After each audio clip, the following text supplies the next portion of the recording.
who were expected to our own, let's say, understand. I have I cannot. or the issue of temple control, or the reactions to a legitimate move such as the CAA or the 370, and that too from a particular demographic constantly being charged, constantly being incited and triggered. Triggered would be the best word that defines that reaction. So I felt that we were reacting to each of these manifestations without seeing the big picture. Not that I claim to be the first one to see the big picture. My position has been very clear that I have clearly stood on the shoulders of giants, except that these voices were either marginalized or they were stuck in academic ivory towers. So I see this book not as a work of original scholarship. It is a work of original scholarship with respect to certain facts that I've presented, which I'm happy to claim credit for. But in terms of the framework, it is Brit scholarship. In that sense, it is more public-oriented, and which is meant to mainstream that, bring it into societal discourse, and the hope that it then goes bottom-up, as opposed to, let's say, downward filtration theory.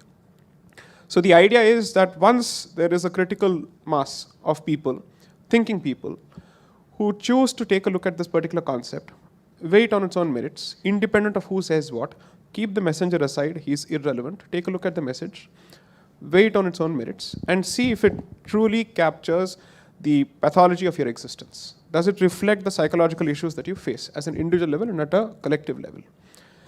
And the one thing that I've been very, very careful about in terms of the caveat that I've given in the book is that it is not my case that the framework offered in the book is a silver bullet. Because always the journey is evolutionary in nature. The question that I would simply ask myself at this stage, as a member of a civilization that is witnessing, let's say, an existential challenge at several levels, is it better than the existing tools?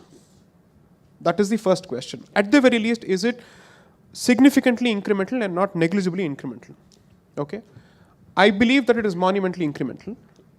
I'm not calling it radical, I'm not calling it disruptive. It is disruptive simply because Bharat scholarship has consciously kept this discussion outside its entire discourse, whereas the rest of the world has actually gone light years ahead. So the idea was to introduce it and then say, why is it that something that empowers the indigenous spirit of this land is being consciously kept out of our academic discourse, our political discourse, our societal discourse, our cultural discourse? That is the fundamental question that I'm asking myself, and I'm forcing people to ask that question.